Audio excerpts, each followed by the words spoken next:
नमस्कार दोस्तों, the education power channel पर आप लोगों का स्वागत है।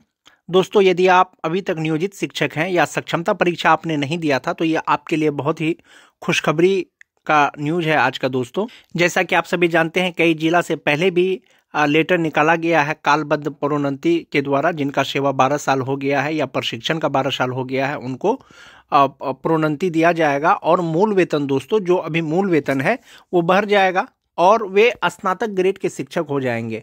तो उसके बारे में चर्चा करेंगे दोस्तों। तो चलिए शुरू करते हैं आज का वीडियो। सोशल मीडिया के माध्यम से दोस्तों कल ये न्यूज निकल के आ रहा था कि नियोजित शिक्षकों को बहुत जल्द, जिसका सेवा 12 वर्ष पूर्ण हो गया है, उन्हें 12 वर्ष प्रोन्नति मिलेगा, क्योंकि VC में निदेशक साहब ने सभी DO एंड DPO को कहा है बहुत जल्द राज्य से पत्र जारी किया जाएगा, जिससे सभी नियोजित शिक्षकों को लाभ मिल सकेगा। यानी नियोजित शिक्षक जिनका सेवा 12 साल का हो गया है दोस्तों, या प्रशिक्षण तिथि का 12 साल हो गया है, या उनकी सेवा का 12 साल हो गया है, उनको प्रोन्नति दिया जाएगा। यानी कि प्राइमरी सेक्शन में है 1 to 5 के वो शिक्षक हैं, तो उनको 6 to 8 क्लास में उनको प्रोन्नति दिया जाएगा। बहुत जल्द जो है राज्य से लेटर निकल जाएगा और VC में निदेशक सर ने सभी DPO और DO को निर्देश दे दिया गया है, जिसके रिगार्डिंग दोस्तों बहुत से जिला का चिट्ठी भी निकला था और वेतन भी बढ़ जाएगा। दोस्तों, ये 8 जनवरी का लेटर है दोस्तों, और कार्यालय जिला शिक्षा पदाधिकारी समस्तीपुर द्वारा ये लेटर निकाला गया था। दोस्तों, जो शिक्षक विशिष्ट शिक्षक नहीं बने हैं या सक्षमता परीक्षा नहीं दिए दोस्तों, बार बार इसलिए ऐसा कह रहा हूं क्योंकि यदि विशिष्ट शिक्षक बन गए हैं तो उनका जो नियोजित वाला पद था वो स्वतः समाप्त हो गया और वो वापस नियोजित में नहीं जा सकेंगे, तो उनको कालबद्ध प्रोन्नति का लाभ नहीं दिया जाएगा। और कालबद्ध यदि प्रोन्नति मिलता है, यानी जो सक्षमता परीक्षा नहीं दिए हैं दोस्तों, क्या क्या लाभ मिल सकता है आपको, उसके बारे में बताऊंगा। तो ये समस्तीपुर का लेटर है दोस्तों। जैसा कि आप देख पा रहे होंगे, प्रेषक हैं जो कार्यक्रम पदाधिकारी हैं समस्तीपुर के, उनके द्वारा ये लेटर निकाला गया है कल के डेट में। और सेवा में निदेशक प्राथमिक शिक्षा पटना, विषय है दोस्तों पंचायती राज संस्थान के माध्यम से नियुक्त नियोजित शिक्षकों के कालबद्ध प्रोन्नति के संबंध में। यानी जो नियोजित शिक्षक हैं स्थानीय निकाय के, उनको कालबद्ध प्रोन्नति देना है, किस प्रकार से देना है उसी के रिगार्डिंग है दोस्तों। उपर्युक्त विषय के संबंध में सादर अंकित करना है कि शिक्षक संघ द्वारा पंचायती राज संस्थान के माध्यम से नियुक्त नियोजित शिक्षकों का कालबद्ध प्रोन्नति हेतु बिहार नगर पंचायत प्रारंभिक विद्यालय सेवा नियुक्ति प्रोन्नति नियमावली 2020 के अंतर्गत कालबद्ध प्रोन्नति दिए जाने हेतु अभ्यावेदन दिया गया है। जैसा कि स्थानीय निकाय के शिक्षक नियमावली 2020 के अंतर्गत कालबद्ध प्रोन्नति देने का दोस्तों उसमें नियमावली में दिया गया है, इसलिए उसके लिए शिक्षक संघ ने आवेदन दिया है। अतः सादर अनुरोध है कि पंचायती राज संस्थान के माध्यम से नियुक्त नियोजित शिक्षकों को कालबद्ध प्रोन्नति के संबंध में मार्गदर्शन देने की कृपा करना चाहेंगे। यानी मार्गदर्शन मांगा गया है दोस्तों। इससे पहले भी और भी बहुत से जिला का लेटर निकला था दोस्तों, उसको भी मैं दिखाऊंगा। यदि आपने सक्षमता परीक्षा अब तक नहीं दिया है, आपको क्या लाभ हो सकता है दोस्तों, वो लाभ के बारे में मैं आपको बताऊंगा। इससे पहले दोस्तों गया जिला का ये लेटर आया था दोस्तों। कार्यालय जिला शिक्षा पदाधिकारी गया के द्वारा लेटर निकाला गया था। प्रेषक था कार्यक्रम पदाधिकारी, जिन्होंने सभी प्रखंड शिक्षा पदाधिकारी को लिखा था, और विषय था दोस्तों पंचायती राज एवं नगर निकाय संस्थान अंतर्गत नियोजित शिक्षकों के कालबद्ध प्रोन्नति के संबंध में वो आदेश निकाला था दोस्तों। और बहुत सा जिला के द्वारा ऐसा आदेश निकाला गया था दोस्तों। कालबद्ध प्रोन्नति का मतलब है दोस्तों कि जो 1 to 5 के शिक्षक हैं, यदि 12 वर्ष का उनका सेवा पूरा हो गया है या उनका प्रशिक्षण का 12 साल हो गया है, तो उनका अब 6 to 8 के ग्रेड में उनको प्रोन्नति दिया जाएगा, यानी प्रमोशन किया जाएगा, और मूल वेतन संभवतः 1 to 5 के जगह में मूल वेतन उसको 6 to 8 का मिलेगा। यही वो नियमावली है दोस्तों जिसके अकॉर्डिंग नियोजित शिक्षकों का वेतन निर्धारण किया गया था। जैसा कि आप देख पा रहे होंगे, ये 2021 का ये लेटर है।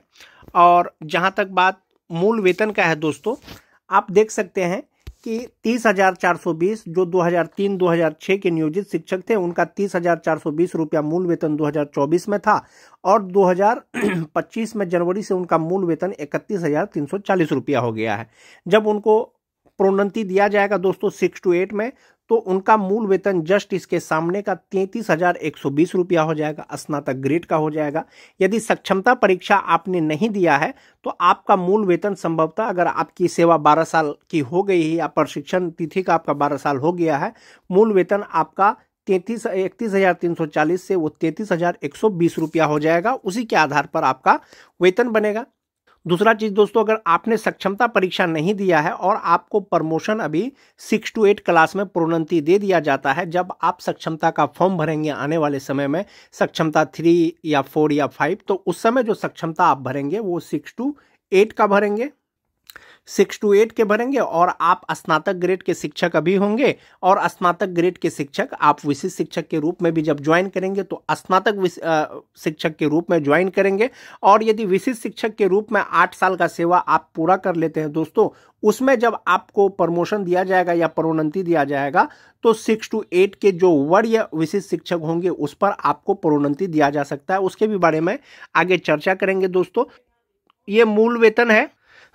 अभी मूल वेतन 31,340 रुपया है, और जब आपको प्रोन्नति दिया जाएगा वो 33,120 रुपया हो जाएगा।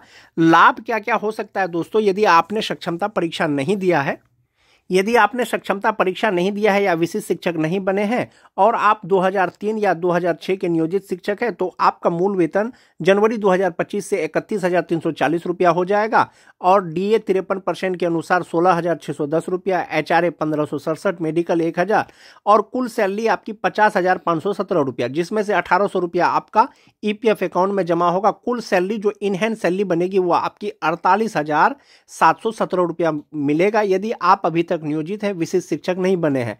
यदि आपका सेवा 12 साल पूर्ण हो गया है दोस्तों, या आपके प्रशिक्षण का 12 साल हो गया है, तो आपको 1 to 5 के स्थान पे 6 to 8 यानी स्नातक ग्रेड में आपको प्रोन्नति दिया जाएगा। तो आपका मूल वेतन 33,120 रुपया हो जाएगा। और आपका जो वेतन बनेगा दोस्तों प्रोन्नति के बाद, मूल वेतन 33,120 पे बनेगा, और आपका डीए हो जाएगा 17,554 रुपया 53% के हिसाब से, एचआरए 5% 1,656 रुपया, मेडिकल 1,000, और टोटल ग्रॉस सैलरी 53,330 रुपया, जिसमें से 1,800 रुपया आपका ईपीएफ अकाउंट में जमा होगा, और इनहैंड सैलरी आपकी 51,530 रुपया हो जाएगा दोस्तों। यानी कि आप 1 to 5 के नियोजित शिक्षक हैं और आप सक्षमता का परीक्षा का फॉर्म नहीं भरे हैं, तो आपको जनवरी में मिलना चाहिए 48,717 रुपया, 31,340 रुपया के मूल वेतन के आधार पर। और आपको 12 साल हो गया है, आपको प्रोन्नति दिया जाता, तो आपको मिलेगा 51,530 रुपया। तो मूल वेतन 33,120 रुपया हो जाएगा दोस्तों। अब चूंकि आपने सक्षमता का फॉर्म नहीं भरा है और आपने विभाग ने आपको प्रोन्नति दिया है, जब आने वाले समय में आप जब सक्षमता का फॉर्म भरिएगा तो वो आप स्नातक ग्रेड यानी 6 to 8 के सक्षमता का फॉर्म भरिएगा। और यदि जो शिक्षक दोस्तों विशिष्ट शिक्षक बन गए हैं 2003 वाले या 2006 वाले, उनको जो है विशिष्ट शिक्षक बनने के बाद कितना वेतन मिल सकता है, उनका मूल वेतन संभवतः 30,750 रुपया होना चाहिए, और कुल इनहैंड सैलरी उनकी हो जाएगी 44,851 रुपया। सैलरी कुछ कम लग रहा है दोस्तों, लेकिन एनपीएस अकाउंट में उनका 4,705 रुपया और 6,587 रुपया जमा होगा, जो उनका नियोजित रहते हुए ग्रॉस सैलरी से ज्यादा हो जाएगा। जो विशिष्ट शिक्षक बन गए हैं, जो विशिष्ट शिक्षक नहीं बने हैं, यदि वे सक्षमता का फॉर्म भरते हैं फिर से और उनको प्रोन्नति मिला है 6 to 8 में, तो 6 to 8 में जब वे विशिष्ट शिक्षक बनेंगे तो उस समय उनका मूल वेतन हो जाएगा 6 to 8 के अनुसार 33,430 रुपया हो जाएगा दोस्तों। और डीए 53% के अनुसार 17,718 रुपया, और एचआरए 5% 1,672 रुपया, 1,000 मेडिकल हो गया दोस्तों। टोटल सैलरी 53,820 रुपया, एनपीएस 5,115 रुपया, और इनहैंड सैलरी उनकी हो जाएगी 48,675 रुपया स्नातक ग्रेड के विशिष्ट शिक्षक के रूप में। एक तो ये हो गया दोस्तों, यदि आपने सक्षमता का फॉर्म नहीं भरा है, आपकी 12 साल की सेवा पूर्ण हो गई है या आपका प्रशिक्षण का 12 साल हो गया है, तो 1 to 5 के जगह पर आपको 6 to 8 का वेतन मिलेगा। और यदि आप 6 to 8 का वेतन ले रहे हैं और सक्षमता का परीक्षा पास करते हैं फिर से, तो आपको किस प्रकार से उस समय भी आपको प्रमोशन दिया जा सकता है। जैसा कि आप जानते हैं कि आपका 33,430 रुपया आपका मूल वेतन हो जाएगा यदि आप विशिष्ट शिक्षक 6 to 8 के रूप में ज्वाइन करते हैं। तब यदि सक्षमता का फॉर्म आप 6 to 8 का भरते हैं प्रोन्नति के बाद, तो आपका मूल वेतन 33,430 रुपया होगा। और 33,430 के बगल वाला आप दोस्तों इंडेक्स देख सकते हैं, ये 7वां कॉलम में है 33,430 रुपया।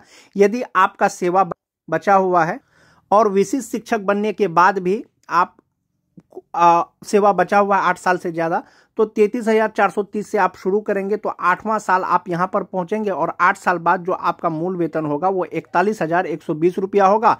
चूँकि 8 साल बाद जो है प्रोन्नति का दिया हुआ है दोस्तों विशिष्ट शिक्षक नियमावली 2024 में, तो 8 साल बाद फिर से आपका जो प्रोन्नति होगा 41,120 से सीधा मूल वेतन 44,030 रुपया हो जाएगा। यानी वरीय विशिष्ट शिक्षक के रूप में 6 to 8 के रूप में आप पदस्थापित किए जाएंगे।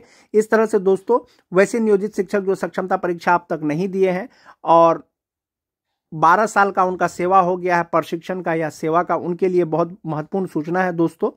अब वे प्रोन्नति दिया जाएगा उन्हें, अब वे सीधा सक्षमता का फॉर्म 6 to 8 का भर पाएंगे और स्नातक ग्रेड के वे विशिष्ट शिक्षक बनेंगे। और स्नातक ग्रेड के विशिष्ट शिक्षक के बाद जब 8 साल वो सेवा कर लेंगे, 8 साल की सेवा के बाद 41,120 रुपया उनका मूल वेतन होगा। फिर से 8 साल बाद उनको प्रमोशन दिया जाएगा तो उनका मूल वेतन 44,030 रुपया हो जाएगा और वो जो है 6 to 8 के वरीय विशिष्ट शिक्षक बन जाएंगे। तो ये इन्फॉर्मेशन था दोस्तों विशिष्ट नियोजित शिक्षक से रिगार्डिंग जिन्होंने सक्षमता का परीक्षा नहीं दिया है। आज के वीडियो में दोस्तों बस इतना ही। वीडियो अगर अच्छी लगे तो अपने दोस्तों में लाइक और शेयर जरूर कर दें। मिलते हैं एक नए वीडियो के साथ, तब तक के लिए धन्यवाद।